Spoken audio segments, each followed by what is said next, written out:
नमस्कार, मैं हूं अमित बंसल, आपका चार्टर्ड अकाउंटेंट और स्वागत है आपका मेरे YouTube channel CA Amit Bansal पर। आज हम बात करेंगे बुक्स ऑफ अकाउंट्स के बारे में। बुक्स ऑफ अकाउंट्स बहुत जरूरी डॉक्यूमेंट्स होते हैं। इसी के थ्रू आप अपनी एक्चुअल इनकम या फिर आप अपनी टैक्सेबल इनकम को कंप्यूट कर सकते हो। बुक्स ऑफ अकाउंट्स ही हैं जिसके बेस के ऊपर डिपार्टमेंट आपके ऊपर केस लगाता है। बुक्स ऑफ अकाउंट्स ही है जिसका सीए ऑडिट करता है और आपकी एक्चुअल ट्रांजैक्शंस को या फिर आपकी एक्रूअल ट्रांजैक्शंस को सर्टिफाई किया जाता है और उसके बेस के ऊपर आपकी इनकम को कंप्यूट किया जाता है और उसके बेस के ऊपर आपको टैक्स पे करना होता है या कॉम्प्लायंसेस आपको बियर करने होते हैं। तो बुक्स ऑफ अकाउंट्स दो तरीके से बनती है, कैश बेसिस ऑफ अकाउंटिंग या फिर एक्रूअल बेस ऑफ अकाउंटिंग। ये मेथड ऑफ अकाउंटिंग हमारे होते हैं। 1 अप्रैल 1997 से पहले आपका हाइब्रिड सिस्टम ऑफ अकाउंटिंग भी होता था जिसे 1 अप्रैल 1997 को खत्म कर दिया था। तो आज के टाइम पे दो ही सिस्टम है हमारे पास, दो ही मेथड ऑफ अकाउंटिंग है, कैश बेसिस या एक्रूअल बेसिस।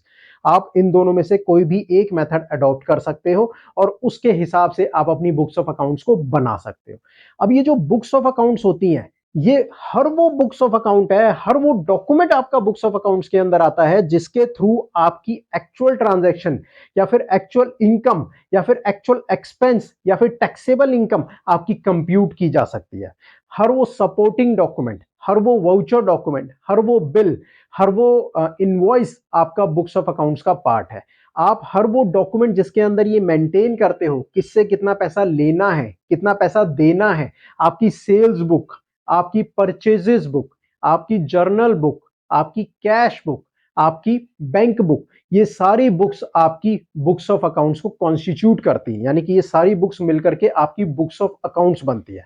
तो जब हम बुक्स ऑफ अकाउंट्स को मेंटेन करते हैं तो हमें ये देखना बहुत जरूरी है कि हमारी बुक्स ऑफ अकाउंट्स कंप्लीट हो, एक्यूरेट हो, रिलायबल हो और इंटीग्रेट, उनकी इंटीग्रिटी मेंटेन हो। यानी कि हम बार बार अपना मेथड ऑफ अकाउंटिंग चेंज ना कर रहे हो या बार बार हम उसे मतलब चेंज ना कर रहे हो, ऑल्टर ना कर रहे हो। बार बार उसके अंदर फिगर्स को आपने एक दिन पहले एक खर्चा डाला 1,000 रुपए का, अगले महीने उस खर्चे को कर दिया आपने 10,000 रुपए का।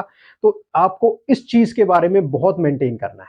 आपने देखा होगा कंपनीज एक्ट के अंदर बुक्स ऑफ अकाउंट्स को लेकर के एक चेंज आया, ऑडिट ट्रेल को लेकर के। उन्होंने कहा आप अपनी बुक्स ऑफ अकाउंट्स को तो रेगुलर बनाते हो, आपको बैक डेट में एंट्री करने की जरूरत ही क्या है, आप बैक डेट में क्यों एंट्री कर रहे हो। तो उस चीज को रोकने के लिए उन्होंने ऑडिट ट्रेल का ऑडिटर के ऊपर एक पॉइंट डाल दिया कि भाई आप ये बताइए बुक्स ऑफ अकाउंट्स के अंदर क्या बैक डेटिंग एंट्री की जा रही है और क्या इसकी वजह से कोई मटेरियल इंपैक्ट उनके फाइनेंशियल स्टेटमेंट्स के ऊपर आ रहा है। तो ये सारी चीजों की रिपोर्टिंग आप समझ सकते हैं कि बुक्स ऑफ अकाउंट्स को कितना इंपॉर्टेंट तरीके से लिया जा रहा है। बुक्स ऑफ अकाउंट्स आपकी तरफ से बनाए गए वो डॉक्यूमेंट्स हैं जिनके हिसाब से आप अपनी सेल्फ असेसमेंट करते हो, जिनके हिसाब से आप अपना टैक्स लायबिलिटी को कंप्यूट करते हो। फिर चाहे वो डायरेक्ट टैक्स इनकम टैक्स हो या अपना इनडायरेक्ट टैक्स जीएसटी हो या फिर कोई और टैक्स हो जो गवर्नमेंट ने आपके ऊपर लगा रखा है। यही वो बुक्स ऑफ अकाउंट्स हैं जिन्हें आप एज एन एविडेंस डिपार्टमेंट के सामने रखते हो और उन्हें उसे मानना ही पड़ता है। हालांकि इंडियन एविडेंस एक्ट के हिसाब से books of account are not the reliable source of evidence unless and until they are supported by the supportings और back and documents like bills, invoices etcetera. तो दोस्तों बुक्स ऑफ अकाउंट्स को लेकर के serious होना बहुत जरूरी है। इन्हीं बुक्स ऑफ अकाउंट्स के थ्रू हम अपनी आगे की रणनीति को, आगे की बजटिंग को, प्लानिंग को कर सकते हैं।